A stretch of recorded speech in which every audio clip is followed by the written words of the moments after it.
పురుగు అక్కడ ఉన్నది, దాన్ని క్యాచ్ చేయాలి ఇప్పుడు. అందుకోవాలి టక్కన. కమాన్.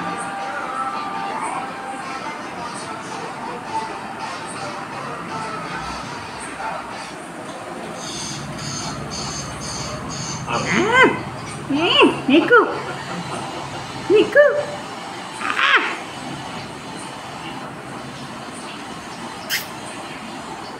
పురుగులు పడతానన్నా.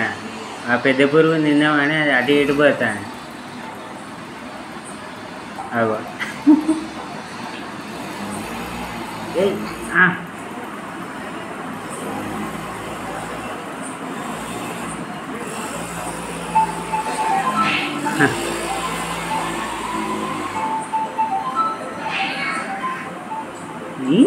అబ్బా కొంచెం అయితే అన్నా.